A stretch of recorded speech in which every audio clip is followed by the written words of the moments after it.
It is another review time, and today I'm going to show you the S.H.Monsterarts Alien Big Chap.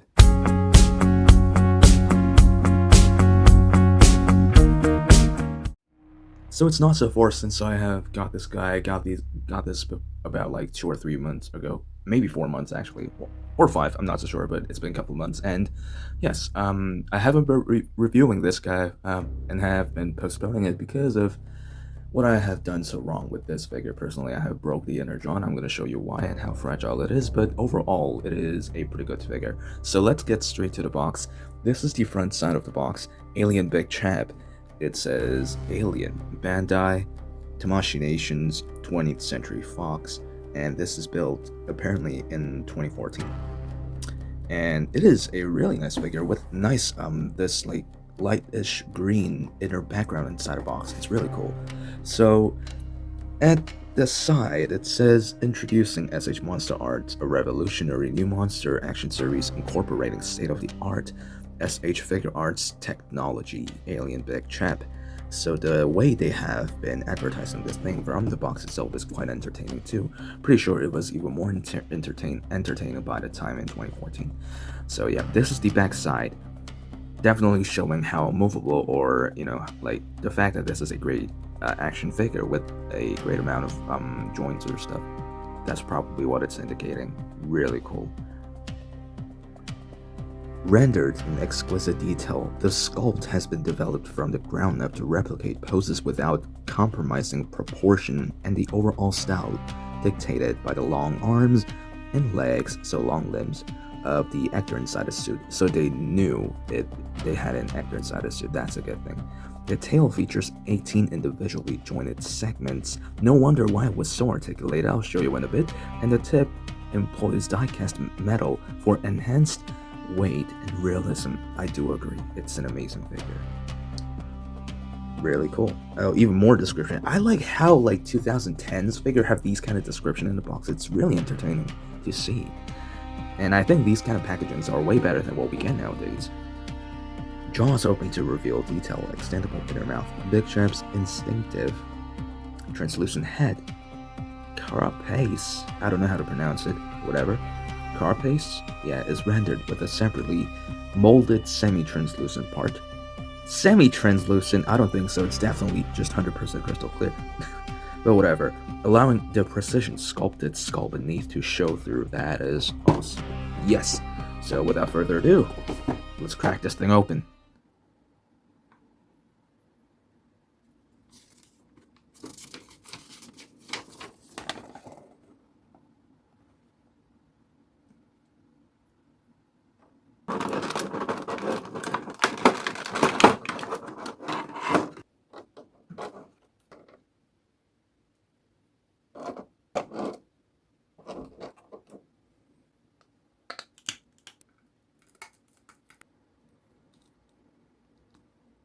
So everything inside the box is now outside over here, and I have assembled the base that is available for this guy, so the detached, pre-detached tail for this big chap.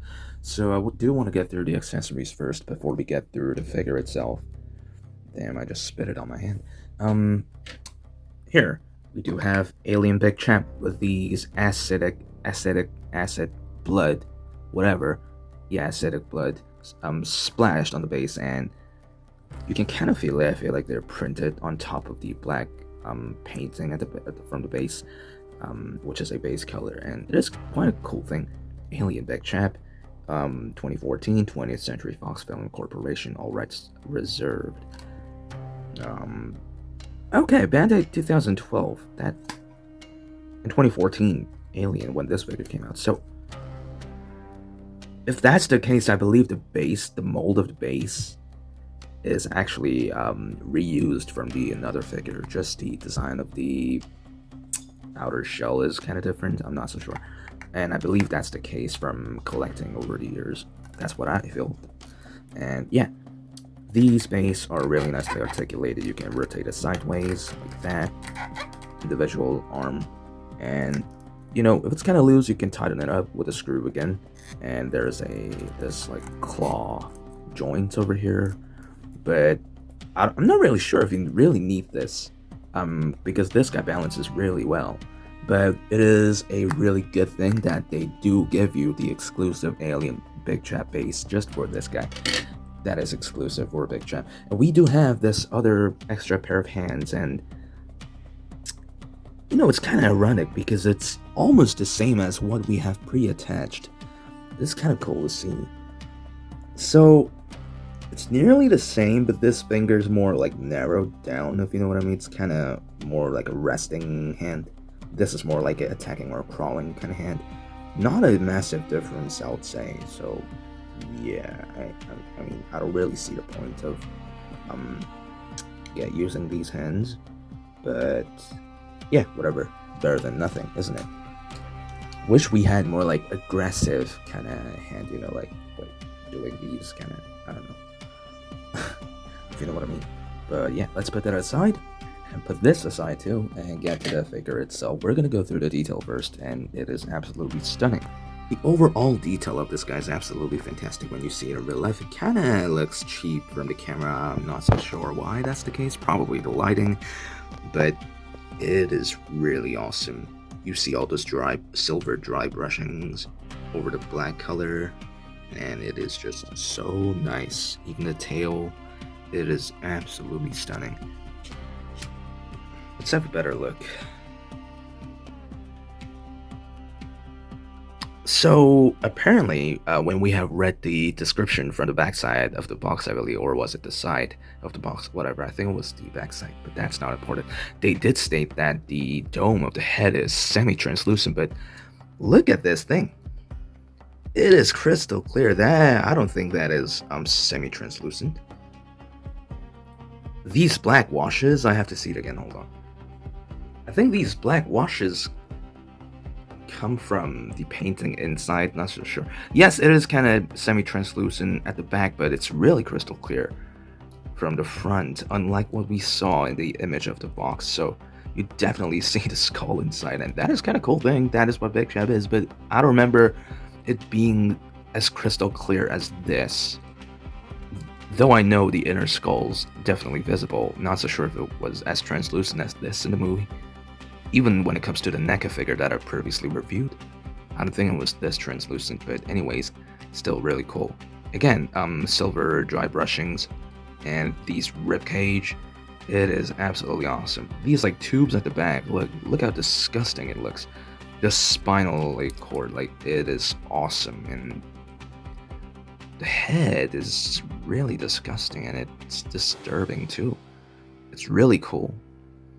You know how usually when we say alien, we think about those like spearish, kind of like alien, like those classic designs, but these kind of xenomorph designs we got back in the day, old days, I believe it was absolutely terrifying, traumatizing for some people. It traumatized me when I was young, because it's not the design of the alien that we usually talk about when it comes to our mind, when it pops it in our mind. This is not the kind of design of alien we think about. But besides that, it is awesome. So much cool design, very authentic to the movie.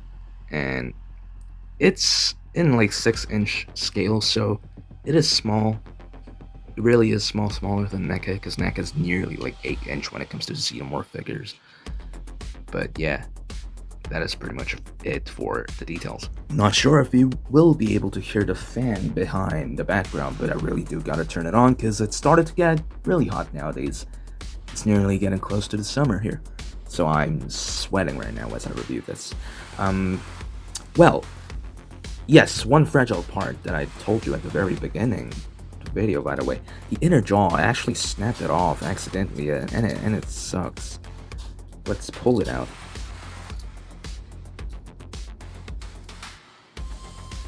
Okay, takes so long. Okay, I took it out. Do you see a little crack there? Yes, I snapped it off in half. You know why? Because the articulation is very limited for the head, and I was wondering how the joints were structured, so I tried to pull the head off from the body with the inner jaw being inside of the head. That's what caused it to snap off. So just in case, I don't know why you would like to pop it off in the first place, unlike you're a curious person when it comes to the structure of the joints like myself. You do have to pull the inner jaw first outwards, pull it out, and then take out the head off from the body. That will save your ass from cracking or, snapping this inner jaw off like myself. I'm gonna fix it. I did super glue it, but you still see the seam. I'm gonna do something about it later on. But yeah, it does have inner jaw, and yeah, that is a good thing. And it is kind of hard because to put it back in nor pulling it out. Like, there we go. So the head articulation again, it's really limited. Only moves sideways, barely moves sideways. Honestly, it feels like I'm forcing it to move it sideways. It doesn't even move that much. The head does nod up and down. But you want to pull it more downwards? Yes, good for you. You can just pull this down and then, put the head up again. Like that, you can do that. And there's really no pivots, like, so why not just keep the head as how it is attached to the body in the first place? If really you get almost no articulation for the head. And these parts at the back move. These tubes are in ball joints, so they move. This upper section of the body is in ball joints, surprisingly, so they move. Another piece at the torso and another waist joint, so it's like 3 different kind of joints just for the torso section, so you can crack it down all the way up almost 90 degrees. That is crazy. And because of the spinal cords over here, you cannot really pull it backwards, which is a little unfortunate, but still you can do a lot of moves with sideways like that. The arm does stretch outwards about that much horizontally. Double jointed arm, which this elbow joint's made in die cast. It is awesome. Ball jointed wrist, and yeah, there's a pull down joint for the leg. Do you see that? Like, you can pull it down so you can stretch it more upwards, which goes about 90 degrees. Not much at the back, but it still does move. We got die cast knee joint over here, really. So it's cold, since it's made of metal die cast. It's cold and kind of heavy. So this figure, in fact, for a 6-inch figure, is little relatively heavy, but do not think of those figures that are like 80% made out of die cast or like 100% made out of die cast. No, it's not as heavy as those. So, but it is relatively heavy for how light it really looks from its design. So yeah. Anyways, the feet does move up and down, a slight pivot, I guess, and then there's a toe joint too. So it's awesome amount of articulation. And lastly, we gotta go to the tail. So much joints here. Like, it's almost like bandy wire. You can do whatever you want with this. You can curve it inwards to do that signature pose, iconic pose. I mean, you could wrap it around the body too. This is not in bandy wire, guys. These are individually articulated with ball joints, which I am definitely a big fan of with these kind of joints. Do they pop off really easily? Not at all. I'm kind of forcing it and kind of stretching it so that it wraps it around the body. It never popped out on my end. It is awesome, and see how flexible it is. It is nuts. It is nuts. Like S.H.Monsterarts, you're nuts for making these kind of joints. This is easily the best tail articulated figure I have ever got in my entire collection. Yes, Haya 91 Godzilla or any other Godzilla figures, those are nicely articulated too for its design, but this, what the hell? Like, what kind of joints on this earth, this planet can you, which is not made in bandy wire, where you can wrap it around the body without it popping off or anything? This is crazy. What kind of joints is this? Monsterarts or Bandai definitely have tortured aliens so that they were able to get these great technology to create these amazing tail joints. It's crazy. I love it. But the downside is that, blame gravity. It's a small joint, so it does fall apart. It does just lay down there. It falls. Blame gravity. And we do have die-cast tip of the tail, which is sharp, and it is made of metal. Again, die-cast, so it's cold. It's a little heavy. Probably that is also the reason why this tail is easily falling apart like that. But again, blame gravity. Blame gravity. Well, let's get some poses done. Just one final pose, and we're gonna wrap this video up. Well, we do have Xenomorph himself curved up like that, just like a ball, and that is definitely crazy. You see how much articulated this guy truly is, just like how it's announced to be from the box description. And wow, this is probably one of the most articulated action figure I've ever got in my entire life so far. And besides the head articulation, the head is the only articulation that is bothering me, and the fact that I accidentally broke the inner jaw, which is absolutely my fault. But besides that, I really do want to give this figure a solid 9.5 out of 10. That 0.5 is slightly off due to the head articulation on my end, but really, it's kind of fair to say that it's due to the design of the suit itself. It's really hard to move the head around when it comes to the super narrow, thin body, and you get this gigantic head around, and yeah, it is realistically hard to articulate the head really well, just like other like human-based like Spider-Man figures or Godzilla figures. Yes, very limited compared to those, but still is kind of acceptable on my end. So it's either 9.5 or solid 10 out of for me. And yeah, if you are a big fan of Xenomorph, do get this guy, please. Really do. It's gonna be worth the money you pay. I'm not so sure how much this guy's skyrockets the price nowadays on eBay, probably more than 100. But I actually got this figure for 15 bucks. I got this for 15 bucks. Is it a bootleg? I believe not. Absolutely not, because I did tons of research on this guy. I couldn't even find a single bootleg of this version, so yes. And it does have all the Bandai logo. And yeah, so yeah. It was an absolute steal from the local marketplace that I've used. Absolute steal for 15 bucks for me. Well, he's gonna go take a bath now, so yeah, I'll see you in the next video.